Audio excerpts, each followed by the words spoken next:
Yeah.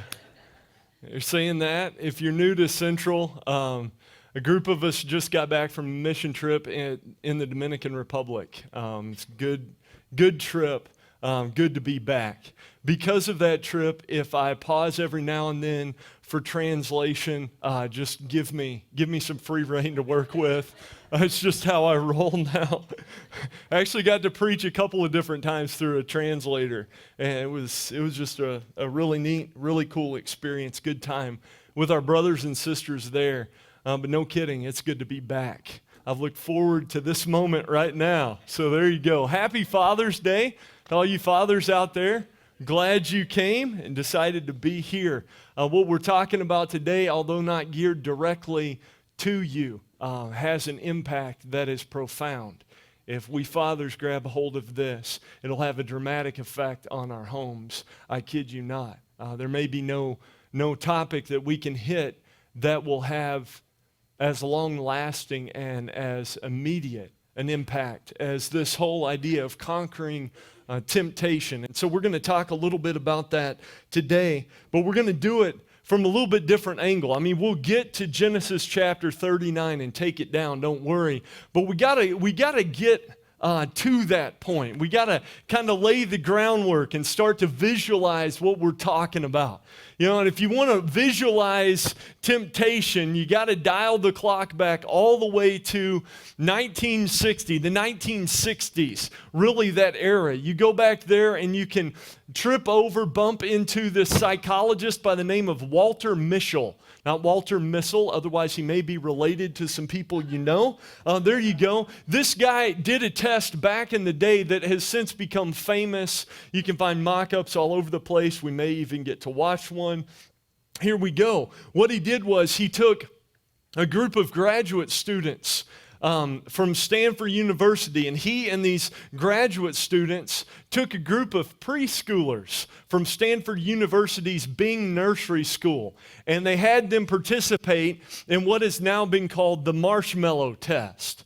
Some of you know what this is all about. They wanted to figure out what a preschooler would do to withstand temptation. You know, what it would look like to exert willpower for a 4-year-old to try to exert some willpower. You know, so how that'd work, would they be able to delay gratification, long-term effects, different things like that. And so they took them into a room alone, nothing else in the room, table, chair. They sat them down and put a marshmallow in front of them, and they say the words, you know, here's marshmallow. You can eat this marshmallow now, or if you wait till I get back, you know, I'm going to leave the room. Wait till I get back. You can have 2 marshmallows. All right, got it? And they leave the room. You know, and then they sit back and watch. And they try to discern from, you know, like, what do they do to fight temptation? You know, what do they do to ward it off? Are they able to delay gratification or not? You know, like I said, if you go on the internet, I mean, you can find dozens of these. You know, because it's interesting to watch other people try to withstand, and kids are so honest about it. It's just funny. And so what I figured we'd do as we start by visualizing it is watch a clip of that and see if we can get an idea of what it looks like to try to ward it off, because temptation is a powerful thing. Watch this.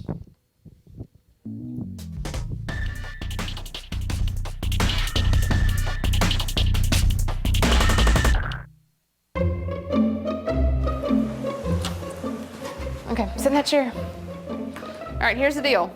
Marshmallow for you. You can either wait, and I'll give you another one if you wait, or you can eat it now. When I come back, I'll give you another one, so then you'll have 2. But stay in here and stay in the chair till I come back, okay? All right.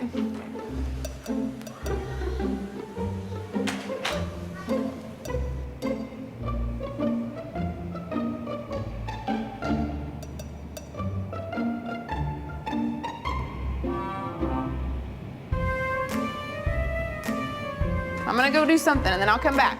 It smells yummy. It smells really good.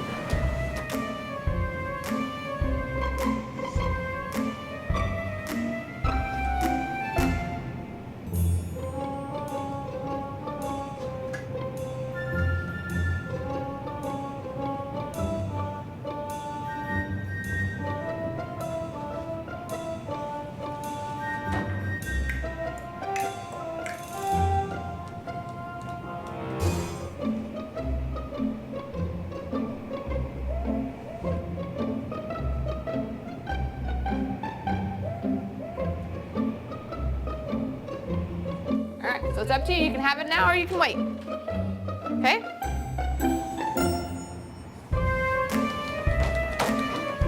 I'll be back. Stay in the chair, okay? Okay.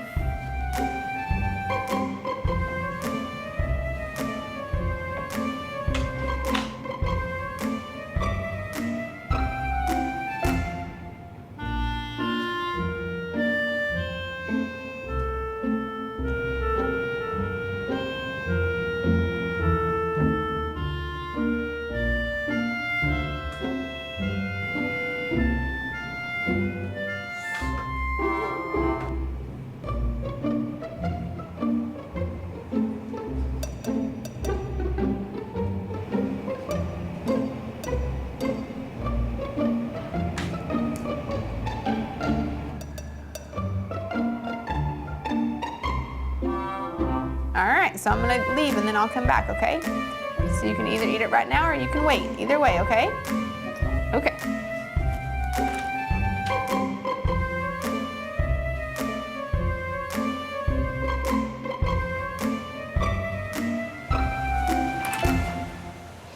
How'd you do? Did you do good? You did? Yeah. You wanted to eat it, didn't you? Yeah. So did I tell you to give you another one? Okay, now you can have both. You need them.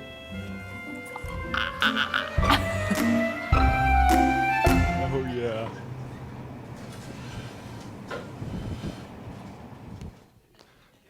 Yeah. Temptation, right? It's a powerful thing. I love that video because it gives you a picture of what it looks like, you know? The way temptation works in your life. I've got my favorites too. It's about the third time I've seen it. I like the girl, you can eat it now or home. She's just gone. Like, there we go. But no, you see it and you got it, right? Temptation starts. You look at something, but it's not just looking at it. There's something added to it. James chapter 1, verse 14 in your Bible says that God doesn't tempt any of us. We're all tempted when by our own evil desires we're dragged away and enticed. We see something and it looks pretty enticing to us. You know, there's this marshmallow. Oh man, it looks good. I really want that marshmallow. And we look at it and then we start thinking about it. And we think about it. And oh man, we think about it. We can't stop thinking about it because we desire it. And we want that. And then we start to rationalize it. And you could just feel some of those kids rationalizing it. You know, maybe I can just nibble a little bit and they won't mind, you know? Or the one girl, well, she did say I could eat it. Oh, you know, like here we go with it. You know, we rationalize it. And then before we know it, we've stepped across this line that we drew in the sand. We stepped across this point that we said we wouldn't go past. It's temptation. There you go. This past week, I came across a diet that just kind of laid this out, the way this works for us. It's called the loser's diet. Listen to this one. It says, for breakfast, here's what you have. You know, you have half a grapefruit, 1 slice of whole wheat toast, and 8 ounces of skim milk. That sounds pretty healthy, right? For lunch, then you eat 4 ounces of lean broiled chicken breast, a cup of steamed zucchini, and 1 Oreo cookie, and you get to drink some herbal tea. Man, I can just feel the pounds melting off already, right? And then comes the mid-afternoon snack where you eat the rest of the package of Oreos, a quart of Rocky Road ice cream, and a jar of hot fudge. For dinner, 2 loaves of garlic bread, a large pepperoni mushroom pizza, and a pitcher of root beer, right? You're just going, oh, chuck it, you know? Why? Because, you're staring at it, and I'm hungry, you know? I want some food. What is this? Steamed what? You know, get it away from me, you know? And I look at that diet, and I'm going, it may not be as famous as the caveman diet or, you know, South Beach diet or whatever, but that one's more familiar, I think, to a lot of us than the others would even be, right? Because we all know what it feels like to start something in the right direction and then be pulled back. I mean, the problem with temptation is it's like this powerful force that we all feel in our lives. Everyone in this room, we're all on the same playing ground whenever it comes to temptation. It is this irresistible force that will take us down. It just does. It's like gravity. You know, try to jump, it brings you back down. Try to move forward, it pulls you back. and it does it without fail. Give it time, and it'll wear you down. Give it time, and it'll drag on you. Right? And some of us know exactly what that feels like. Because we can chart that moment where that thing we said we wouldn't do anymore suddenly fell flat. I mean, it's like we had willpower, fail. There it goes. We can chart the moment, we know it. We hit flat, we dial it back to zero, there it goes. That person did that thing to you, and then the negativity you swore you would never say again just comes pouring out of your mouth. Bam. There it is, and you just hit them with it. You hit them with it. You get bored, you feel pressured, and all of a sudden you're looking at websites you swore you'd never go to again. Not going to happen again. You wake up with a splitting headache, and you realize that the willpower you thought you had, that willpower couldn't keep you from turning one drink into 24 drinks. Just didn't happen. Your stomach gets upset, right? And you realize that you're doing it again. You're trying to control situations by worrying about them. Maybe if I worry more, they'll be safer. Maybe if I worry more, I can keep them from that. I can make that happen, or another week's gone by, and you still haven't done that thing you knew you should have been doing. You still haven't had that conversation. You still haven't accomplished that thing you set down when you should have moved forward. You see, and it's in those moments that you look behind you and you realize that behind all of them, there's this temptation that was there pushing you over the line, pushing you like an irresistible force. You were taking good steps forward. What happened? Now, how did I get back to zero again? What's going on here? And those moments remind you that there's this enemy that we all face. Enemy called temptation, this enemy that makes liars out of all of us. You ever think about that? I mean, no one will ever lie to you as much as you have lied to you. I'll never do it again. Just take that one and go with it. I'll never do it again. Liar. It happened again. That's it. I'll never do it. Sure you weren't. Sure you won't. Yeah? Wait for it. Temptation's happening. Temptation makes you into liars. It makes you into fools. Did I really do that again? Really? Idiot. Temptation.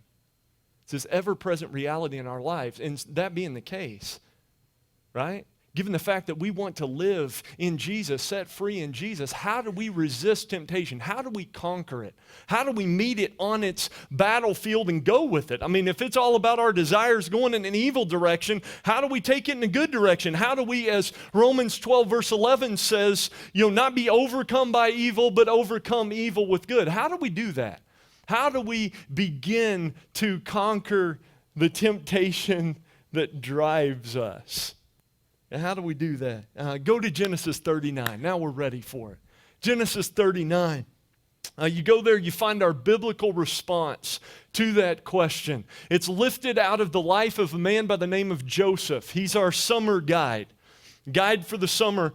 And when you go to chapter 39, you find this episode played out across his life where temptation is just all over this puppy. And if you back away from it and just kind of get a wide-angle lens of it, just take the story as a whole, you see the way temptation works. It's kind of like being in a room, with a marshmallow in front of the kid on this thing. You step into the story, and here's what you find.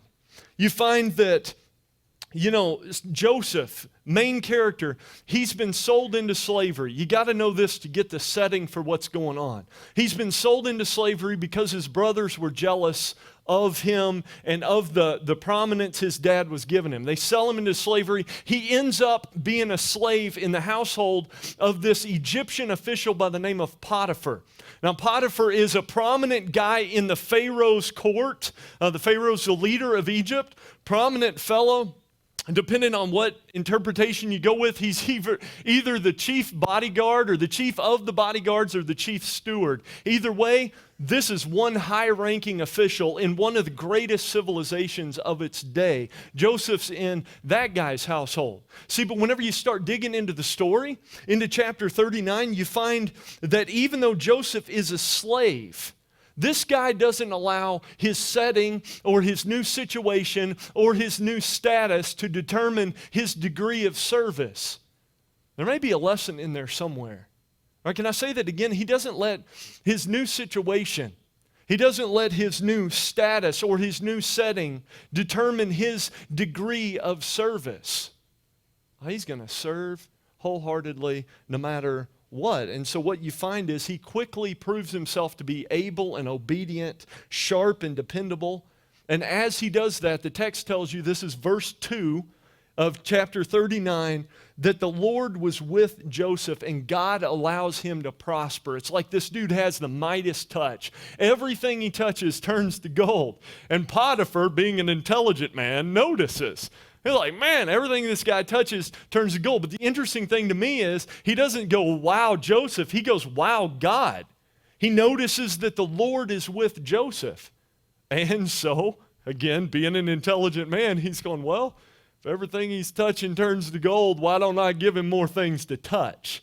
And he puts Joseph in charge of his entire household.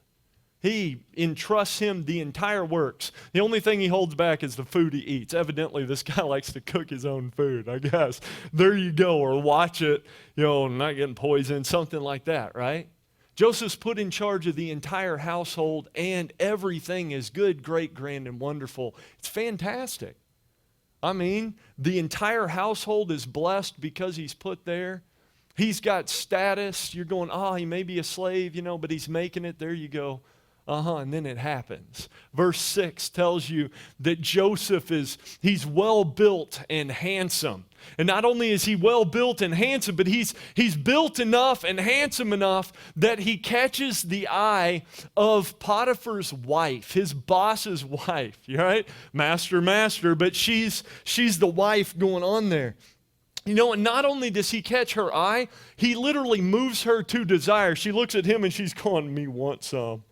Marshmallow. I mean, she looks at him and she says, I like this slave, and I cannot lie. You other sisters can't deny that when this boy walks in, with his strut, and then I see that glint in his eye, I get sprung. Like she's down. She's got this going on. She looks at Joseph. She desires Joseph, and then she sets things in motion to have Joseph. This is not PG-rated stuff here. She literally picks a time and a place, and she says, yo, Jojo, come on, buddy. Come to bed with me. Right? Now, that's what we like to call the direct approach. All right? She's not beating around the bush. There's no period where then you define your relationship. So what are we really in? She's going, no, dude, let's, right now. Bam. To bed. Here we go. Yeah. Psh. But then the unthinkable happens. The other shoe drops. Right? If all you knew was that much of the story, I think we could all write the end of that story. I mean, we got it. Slave plus dude equals, but doesn't happen. The unthinkable happens. The slave says no.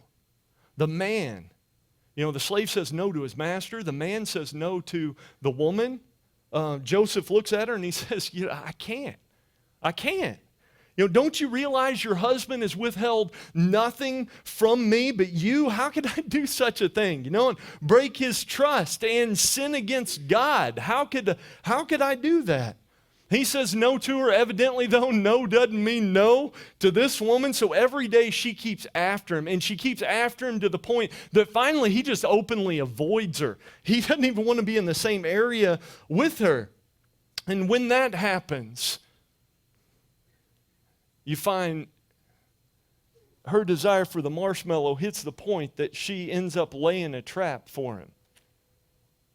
She picks the time. She picks the place. She goes over to him, grabs hold of him, and says, tonight's the night, right? Let's get it on right now. Pony up, son. Put up or shut up. We're getting this on, right? She grabs him and she starts dragging him into the room.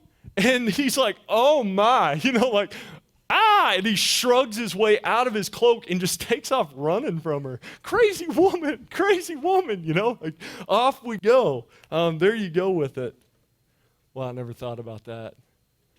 Wonder if he understood what she wanted the whole time, just playing. He's going, what does she want? She's a cannibal. All right, I'm back. No, he like takes off, and he takes off, and the minute he does, you find out that phrase is absolutely true. That phrase that says, hell hath no fury like a woman scorned. This woman's standing there with his cloak in her hand, and she is ticked off. She just starts screaming, rape, rape, rape. This Hebrew guy tried to take advantage of me. You all see it. I got his cloak. And she kept the cloak in her hand. Her husband gets home. She's going, see this? That guy tried to take advantage of me. Her husband hears it, and it says, he's ticked off. Ticked off. Text doesn't say who he's ticked off at, though, anyway. Typically, this would be a killing offense. Joseph doesn't die. I'm just going to lay that out there. All right? It's be like a you're dead, ugly sort of thing. He just gets thrown in prison. Just one of those things that makes you go, there you go, right? He's ticked off, rolling mad, throws Joseph in prison, the end, right? And as the curtain pulls on this play, you get to look back and notice that throughout this story, there are these different approaches that we can lift out and realize, these are the approaches that we can take to dealing with temptation in our life. And if we want to overcome it, resist gravity, that sort of pull, gain some traction, these are the ones we pay attention to. Right? You look in the story, and the first approach you can lift out, I just call give into it. Give into it. Help me with it. Approach number one is give into it. That's the approach that just says, hey, marshmallow looks good. Just eat it. Eat it. Hey, it looks yummy to me, like the girl, and you can have one. Okay, thank you. Thank you for that. And this is the approach of Potiphar's wife. I mean, there you go. And there are a number of things you can learn from this story if you see it from her perspective. Whenever I was studying for this, I hit my pity switch. Where you've got someone who has it all but doesn't have what she needs. How's that possible? She has all the stuff we think that if we get it, then we'll be satisfied. She's got, the house. She's got the wealth. She's got the social prominence. She's got the well-to-do husband who's rolling in a whole nother level. She's got slaves and servants at her beck and call 24/7. She doesn't have to lift a finger if she doesn't want to lift that finger. She's got it all, but she doesn't have what she wants. There's something there. There's something there. There's even something up with her marriage. Go figure that. Looks good from the outside. What's up? She's going hunting. She is looking at this marshmallow and literally believing the lie that if I eat this, that'll take care of my hunger. If I eat this, that'll take care of my hunger. It's a lie. You get hungry all over again, right? But as she does that, as she has this craving for more, we trip across the first thing that we can learn about temptation that can help us resist it. It just goes this way, and it's one of those awareness things that anytime you have an unmet craving, watch out. Anytime you have an unmet craving, watch out. Sin's going to come knocking. I mean, it's like it opens the door, temptation walks through, and whether or not you want to, you're going to end up giving in. You're going to end up giving in. Anytime you have an unmet craving. If you go 1 John chapter 2 with this, there are three different things. Anytime you have an unmet craving, whether it's for material possessions, that could be a bigger house, flashier bling like a ring. It could be, a Porsche, a blue 2015 four-door Jeep Wrangler that you got to drive while you were teaching a class in Canada, and now just became that thing that you're just going, oh man, anytime you have, an unmet craving, whether it's for material possession or whether it's for, superiority, you want fame or authority, power, more control. I want a position or a title, CEO, president, doctor. Anytime you've got a craving for that, or for sensual things, where you believe you want to use someone else for your pleasure, whether that's physically, I want to use your image, however that works. Anytime you have that unmet craving, watch out, watch out, watch out. Because you're opening a door that temptation can step through and drive you towards sin. Watch out. I'll say this, here's my caveat to it. All of those things they're great. They're great. In the right context, go nuts for them. It's not bad to want a position, but it's what that desire, where it goes. Is it good or does it go in an evil direction? It's not even bad to desire to, have sex. That's not a bad thing at all. Time and location. Bible says if you're married, it's legal, go for it. Yeehaw. Have a great time. Have a great time. There you go. If those things aren't bad, but they can be. They can be very useful. Anytime you have an unmet craving, watch out. Give it enough time. Temptation will use that, and you will give in whether you want to or not. Not only that, second thing you can learn about temptation from Potiphar's wife is this next bit. That when you create space for sin, watch out. Temptation is going to make you give in. I think it's interesting that not only did Potiphar's wife have this unmet craving in her life, but she also started making plans for to create the right situation for that craving to be met.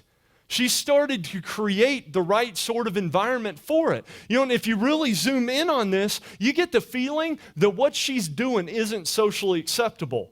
You're going, well, of course it's not. Yeah, but back in the day, slaves were considered to be living tools. They existed to do whatever you wanted, to give you whatever you wanted. That's it. They exist literally, for your pleasure, right? Maybe not this way, but there you go. And yet, even though he's a slave, she's kind of slinking back in the shadows. She's creating space for something she shouldn't be creating space for. She's rationalizing something that she shouldn't be rationalizing. And I look at that and I say, you know what? It'd be easy for me to bag on her, but we do the same thing. And we explain our way around the things that we really want to do too. We just kind of maneuver around them. Whenever we come to them, we say things like, I'm not an alcoholic.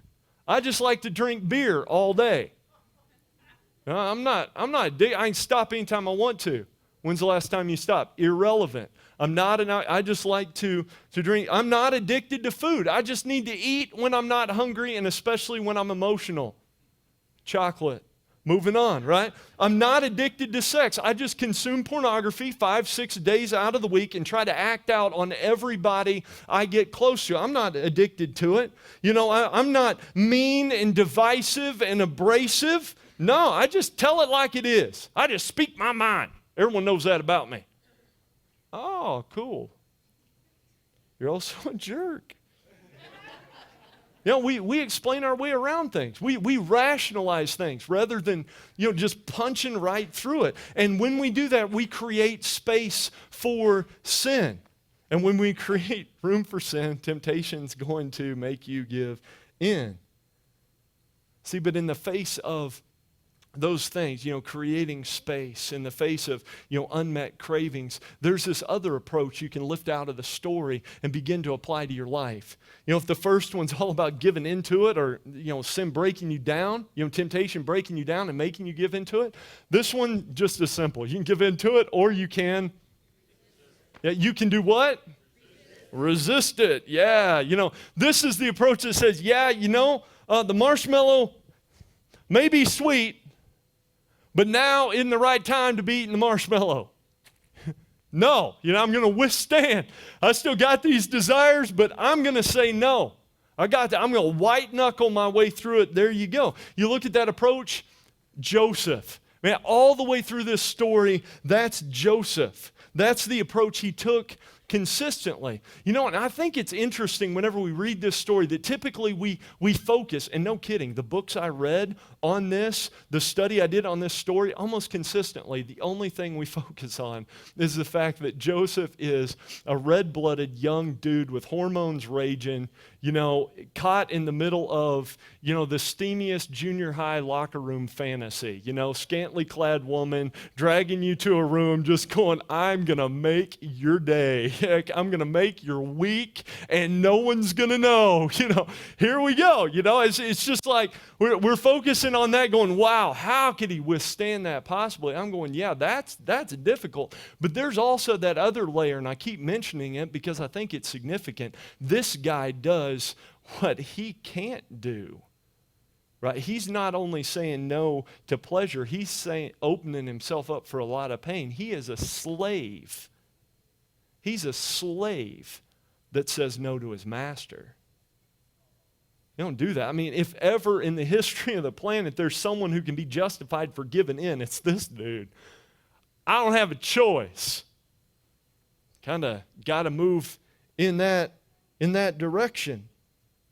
And yet, even though he's in this incredibly difficult situation where he has every opportunity to explain it away, every opportunity to be dragged back, this guy stands. And that's just interesting to me. I think it's... If you look at verses 8 through 10, you find out why he's able to do this. 8 through 10, they're like the heart of the story, where the real battle is waged with it. You go there and you read what we already know. She comes, she tells him, hey, you're going to have sex with me right now. He says, how could I do something like that? Your husband, trust me, you're, his wife. I'm not going to break his trust. More than that, he says, I'm not going to sin against God. I'm not going to do that. See, and the second he says that, she comes face to face with someone who has a standard for his life, a standard by which he measures his life. He says, I'm going to draw myself up to this height and I'm going to walk through life. I'm not going to stoop down to all this stuff that's trying to drag me down. I've got this standard I live by. I determined a long time ago to follow God, and because I'm following God, I'm letting him tell me the way I think and act and do, and because he determined that a long time before this situation, he hits this situation the way he needs to hit it. I believe that if we knew even more about his life than what we do, you'd be able to see a trail of little marshmallows, daily marshmallows that he said no to. Daily marshmallows, no, no, no, no, no, no. And you would see him time and time again saying yes to God, yes, yes, yes, yes. And all of that developed to the point that when he's faced with this,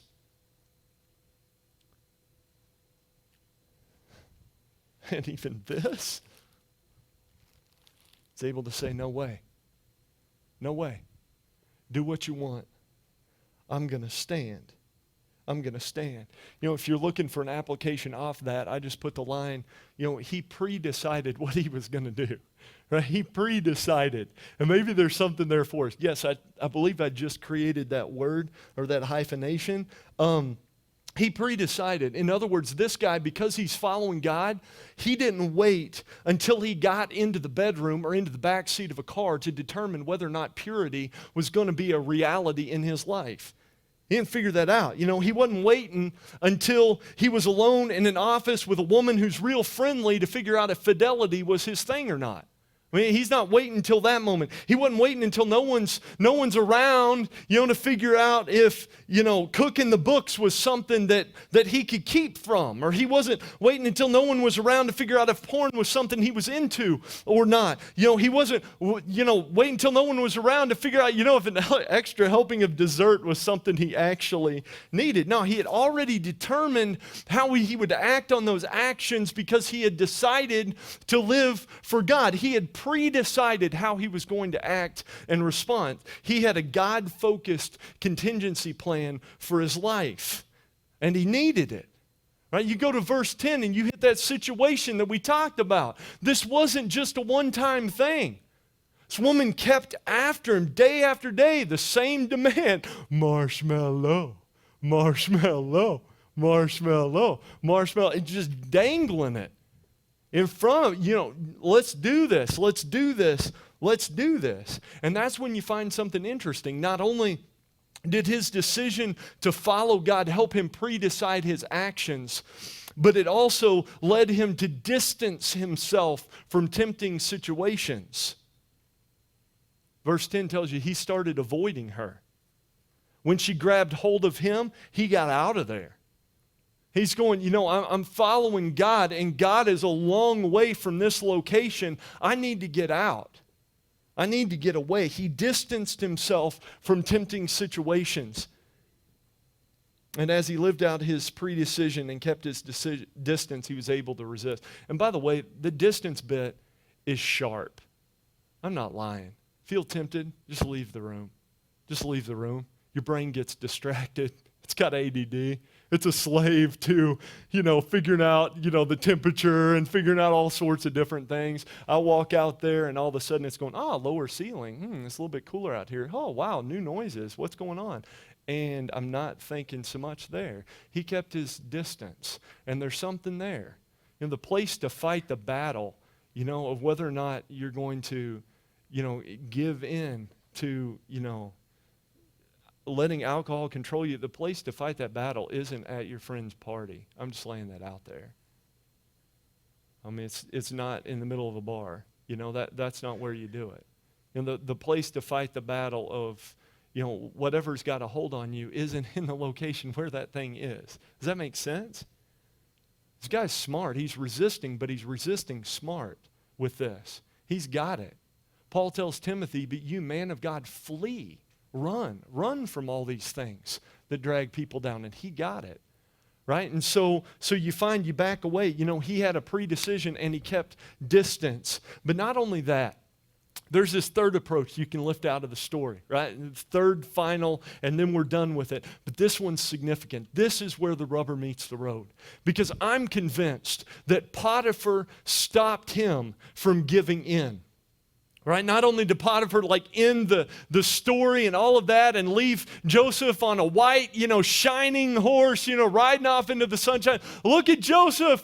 Temptation can't touch him. I'm going, yeah, right. It's like gravity. It touches everybody. Give it enough time, it'd drag him down too. He's only human. You know the way that goes, right? But there was this other reality in his life. Right? The one that will take you places, just white knuckling your way through it, promising yourself another time, I'm not going to do it. There's this other thing that helps you not just, cut the grass, but help you get to the root of it, uproot it, keep it from spreading to other places where it pops out. This other reality, not only do you have to resist temptation, but you got to go a step further and look to literally conquer it in your life. This is approach number 3. Can you say it? We need to conquer it. Don't mess around with it. Go hardcore with this thing, right? And this one's just all about the manner in which you let God deal with your battles, the way you let him fight for you, the way you let him fight with you. The one thing we often forget about this story in the Bible is the fact that God is literally the star of the story. God's the star of the story. The bookends of this passage tell you that God was with Joseph. God was with Joseph. And because God was with him, Joseph prospered. Because God was with him, Joseph was actually able to withstand temptation. God gave him the strength even then. Because God was with him, he was able to withstand. Maybe there's something significant there for us. Because this chapter is absolutely blatant about putting God right in front of you. It mentions the name of God more than any other chapter in the book of Genesis. Check that out. God saturating the whole thing. God fighting through the whole thing for Joseph and on behalf of Joseph. And what you find is this. Here's the way you play that. Because God was moving in his life, Joseph was able to have victory in this instance in his life, in these situations, I should say, of his life. Because God was moving, he was able to have victory. On his own, no way. No way. You look a little bit deeper, and here's what you find. You find that because God, here's how God did it. Here's how God helped him pre-decide and all that stuff. God changed his heart. And following God does that. Because God changed his heart, now Joseph had new desires, and he didn't crave what he used to crave. Let me say that again. Because God changed his heart, he had new desires and didn't crave what he used to crave. Some people are like, man, I want to become a Christian. You know, I become a Christian, man. I can't do all this stuff I see as fun. I'm going, sure you can have fun. The only difference is what you see as fun, your definition of fun changes. God will change your heart. It doesn't look like chasing marshmallows. It brings a hit that 10,000 marshmallows can't match. There's fulfillment there. There's fulfillment there. And some of us, we know it because we've moved from it and we're going, oh man, I got to get back to it. Got to get back to it. Because God changed his heart, he had new desires, didn't cave. Because God changed his heart, he didn't rationalize and explain this away. He didn't create space for sin. But because God changed him and God was giving strength to him, he was able to do the impossible, which was conquer temptation. And what he did on that day, and on all those days, we can do today. You know, the same power that was available to him is available to us right here in this place today. You know, the Bible teaches us that Jesus came, you know, to defeat the power of sin, to defeat the power of death, to defeat their effects in our life, to set us free. You know, sin might knock us flat again, but he's got this. Love that passage of Scripture that says, you know, when he's lifted up, he'll draw all men to himself. I get the way you apply it, but I like the visualization I get. Lift him up in my life, he'll pick me up. Sin can knock me flat, that's fine, he's got me. He's got me. There's a song that came out a couple years back. Elevation Worship put it out called Raise to Life. And there are these two lines that they sing over and over and over and over again in the bridge piece of that song. And I like it that they sing them over and over again because it's just like I need to work this down into my soul. You know, and maybe we need a little bit of that today. Because we've been fighting it, resist it, haven't done that for a while. Conquer it, yeah, right. Yeah, right, I'm knocked flat. And here it comes, right? My sin was strong, but Jesus was stronger. Maybe you need to experience that today.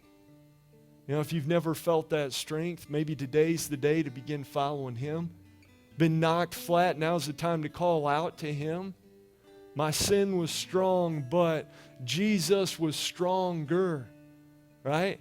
And then comes that other part, because you know what happens when your life gets reset back to zero. You know, when you're made a liar again. My shame was great, but Jesus, you're greater. My sin was strong, but Jesus, you're stronger. My shame was great, but Jesus, you're greater. Maybe today's the day we cry out to him and allow him to bring victory into our life all over again. If you're here today and you're standing strong, right? Doesn't even look good to you. Rock on, right? Walk closely with him, the one who gives you strength and has changed your heart and your desires. I don't think you're above it. Need to be wise about it too. You know, if you're here today, right, and you're sniffing it, you're creating space for sin and you know it, you're rationalizing it, today's the day to go, you know what? I just need to set this down. I need to call out to God. You know, if you're here today and you're nibbling on it, right now, in here is the time and the place where you let God come over and show you how to spit it out. Now's the time to end that relationship. It's dragging you down. You need to be done. There's got to be some distance there until you can figure out how to stand, you know?